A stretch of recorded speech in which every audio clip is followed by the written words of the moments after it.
Good morning, good morning, good morning. It's me, Kenny Polcari. I am your host of the party, and this is Wednesday, September 1st, and it's your morning market commentary. Everything you need to know about the market. What happened yesterday, what's happening today, and what's going to happen down the road. So what happened yesterday? Everything you need to know. Summer is just about to end. 6 more days, and then summer 2021 is gone. The question is, will Jay Powell finally announce a decision at the September Fed meeting that begins on 9/21, ending on 9/22 at 2 p.m.? Gold and oil are fighting trendline resistance while the dollar is testing trendline support this morning. And what are we having for dinner? We're going to try the chicken provencal, but don't worry about that. It's an easy dish, but we'll get to it. So look, it's over, right? The month, that is. And it ended a little bit on a sour note. By the end of the day, the Dow had given back 40 points, or just 0.1%. The S&P off 6 points. The Nasdaq was down 6 points, and the Russell gained 8 points, or 0.3%, while the transports gave back 175 points, or almost 1.2%. All while the day was overall negative, the indexes for the month, though, ended up strong, right? On strong corporate earnings and ongoing delivery of massive stimulus, so the month ended up. Year to date, the market's up nicely as well, with the Dow up 15%, the S&P up 20%, Nasdaq up 18%, the Russell up 15%, and the transports up 17% year to date. Not so bad for 8 months in. Yesterday, the media cites valuation concerns for the weakness. And I go, really? What weakness? The market was off about 0.2% overall. It's laughable. Because you can't even listen, right? They're trying to tell you that the weakness is due to investors assessing whether or not the markets can support these lofty valuations, considering the coming taper. All I have to say to that is laughable, because what are we talking about? The market lost basically 0.2% yesterday. I mean, come on. I would say you have to wait to use that argument until investors start to run for the exits when the official announcement details the plan. And when we see declines approaching 5, 7, or even 10%, then I would say, yeah, investors thought the market was a bit overvalued. But a loss of 0.2%, really? That's what investors are worried about now? That's nothing more than a pimple on your, well, you fill in the blank, right? I'm not going to go there. And then they pointed to the eco data. One data point suggesting that housing prices continue to surge, which is a negative for the buyers. It's positive for the sellers if you can find a buyer who can pay the price. The Conference Board then comes out with their consumer confidence survey, and that fell by 16 points. And that's going from 129 to 113. And if you really need to support the negative story, then you can always add in the resurging virus that's delaying some of the global reopenings. Although everyone poo-pooed that argument on Monday, they ignored it. But yesterday it was all well and good, which is what will give you the ability to start the conversation about the stretched valuations. Now, yesterday, 7 of the 11 S&P sectors lost value. Only consumer discretionary, consumer staples, communications, and real estate's advanced, and they only advanced slightly. Energy once again led the way lower, but that's not a surprise at all, considering the spike in prices that we got during the last week, right? We saw this big spike in prices, so a little bit of a pullback is nothing to get worried about at this point. It is what it is, right? But now we're in the September-October timeframe, which is historically full of seasonal weakness. We've been talking about it. In fact, you could say that the coming announcement by the Fed will only amplify the potential volatility in the weeks ahead, and that the news that the squad now wants the Fed Chair Jay Powell to get thrown out because he's not designing monetary policy around climate change or social injustice, which is just another reason to pull out the Excedrin. Because if this becomes a conversation, then we're all in trouble. I mean, you got to ask, where in the Fed mandate does it say anything about climate change or social injustice? And the answer is, it doesn't, period, the end. Their mandate is clear. All you have to do is Google it, and you can find out what it says. So just to remind you, since 1977, the Federal Reserve has operated under a mandate from Congress to effectively promote the goals of maximum employment, stable prices, and moderate long-term interest rates. What is now commonly referred to as the Fed's dual mandate, right? That's what they mean when they say the dual mandate. Where in that do you see anything about climate change or social injustice in that definition? Now look, it doesn't mean, I'm not saying climate change and social injustice are not real. They are, but they are not the purview of the Fed.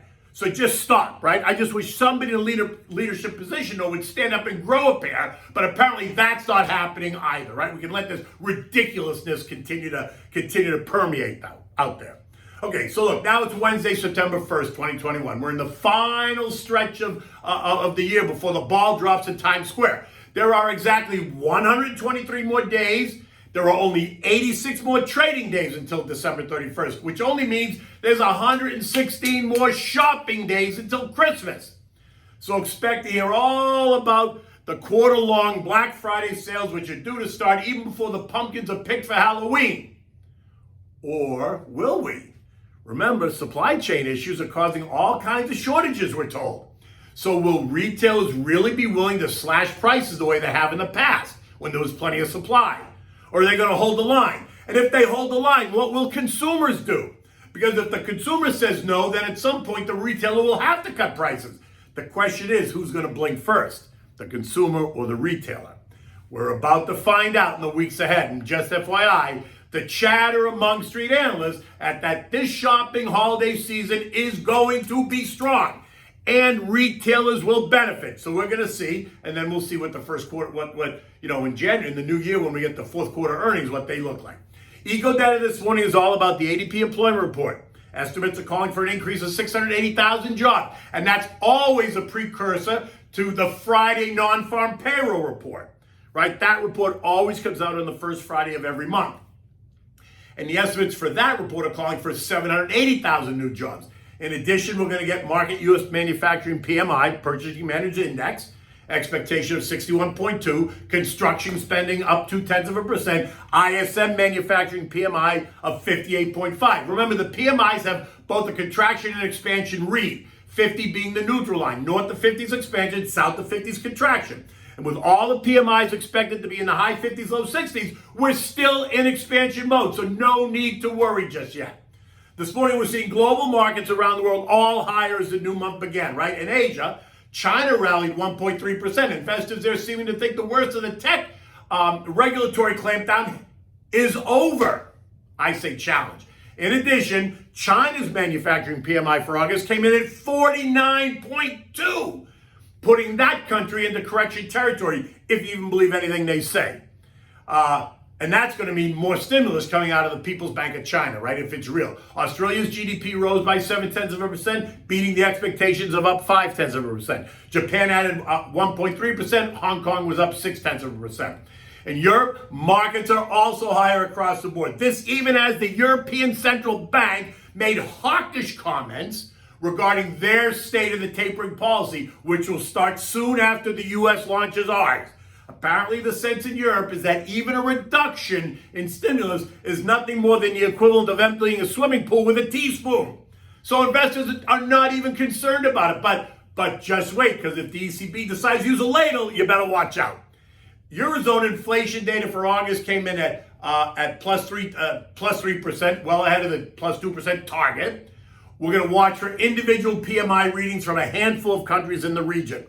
At 6 o'clock this morning, all those markets were up. The FTSE was up 0.8, France was up 1%, Germany was up 0.4%, Eurostock up 1%, Spain up almost 2%, and Italy up 1%. U.S. futures this morning are up. Dow's up 121, SPs are up 15.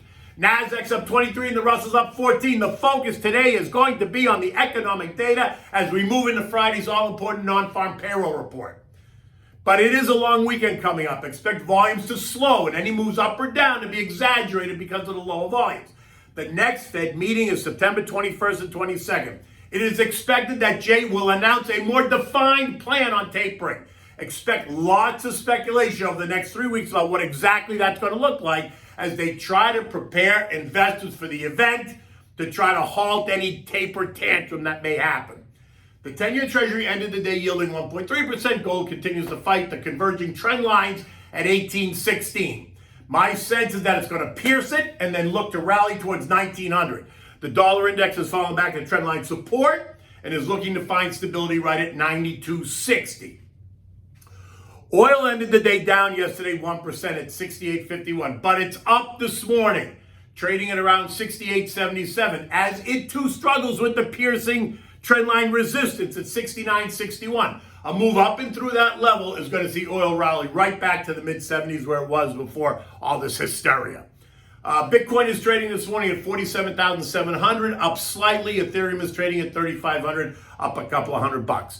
The S&P ended the day at 4522 after trading in a very, very, very tight range. A look at the chart continues to show that the index keeps hugging the trend line as it claws its way higher.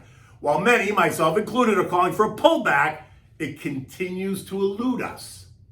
My advice remains the same. Stick to the plan. Keep putting some of the allocated money to work in the underrepresented sectors while remaining aware that the coming correction is going to provide a greater opportunity to put more money to work. I would not be chasing the leaders of the pack at all, because those leaders are going to be the first ones to lead lower when the tone changes, because investors will go to where they see the biggest gains to use it as an ATM machine. Look, remember, you can always text the word invest to 21,000 on your cell phone to get my digital business card. Feel free to download it. It goes right to your contacts, and send me an email or a text. I'm always happy to engage and talk about the markets, about planning, thoughts, concerns, ideas, whatever you'd like to talk about. I'm always happy to discuss it. You know, you can follow me on Twitter at Kenny Polcari and on Instagram at KennyP1961. Excuse me, I'm just kicking the balance of this cold. And in any event, and if you're watching this, you know you can catch me on my YouTube channel, which is Kenny Polcari Media. Okay, so what are we having for dinner tonight? This is a great weekend dish because it serves a lot of people, right? You can make it, serve it on a platter. It serves a lot of people. I call it chicken provençal. And like I said, if you're having a big Labor Day party, use this as one of your dishes because you're not going to go wrong. So what do you need? You need thighs and legs on the bone, skin on. I would use more thighs because I just like thighs, but whatever, you use what you want. You need celery, carrots, onions, garlic, potatoes, olive oil, butter, salt, pepper, crushed tomatoes, and a little bit of white wine, both to use in the dish and to drink. Preheat your oven at 325 degrees. Begin by heating up some of the olive oil and about a quarter of a stick of butter in a large frying pan. While that's happening, place the chopped carrots, celery, onions, crushed garlic at the bottom of a deep aluminum baking dish or a Pyrex dish, right? Add in the peeled and cubed potatoes. Leave them chunky so that they don't cook and melt away, right? Because you know potatoes will get really soft and start to melt. Now, season the chicken pieces, salt and pepper on both sides, and then fry them in the frying pan till they're golden all over, right? Both sides. Now, place those chicken pieces in the baking dish right on top of all the veggies. You want to add back now a dollop of butter to the frying pan that you use, and then take a half a cup of white wine to glaze the pan. I use a Pinot Grigio Santa Margarita, but you know that. Next, add the crushed tomatoes. Season it with salt and pepper. Heat it up. Pour the tomatoes and the butter wine mixture over the chicken pieces, and then cover it tightly. Put it in the oven at actually 350 degrees, not 325, and let it bake for 1 hour, covered tightly. Then remove the foil, turn the heat up to 375, and let it continue to bake in the oven for another 20 minutes. Take it out, turn the pieces over, put it back in the oven for another 20 minutes. You want the chicken really kind of to brown up nicely, but you want to give both sides a chance to be exposed to the heat, right? When complete, remove it, serve it on a big platter, right? Maybe get a big white platter. Put the chicken down, and then put the vegetables down kind of as a bed, and then put the chicken pieces on top of those vegetables. Put the potatoes all around it so that people can take the chicken and some potatoes, and make sure you have a large green salad along with anything else that you're going to serve for the Labor Day barbecue, right? So if you're going to have hot dogs, you're going to have cheeseburgers, you're going to have steak, whatever you're going to have, this can certainly be one of the dishes that you present at your Labor Day barbecue. In any event, the day has just started. The sun is coming up. We look forward to today's ADP report coming out at 8:30. What is that going to say about the markets? Because you know the Fed is keenly aware of job creation. So today's report and Friday's report are going to be very important to the Fed. In any event, have a great day. Take good care, and I'll see you in the morning.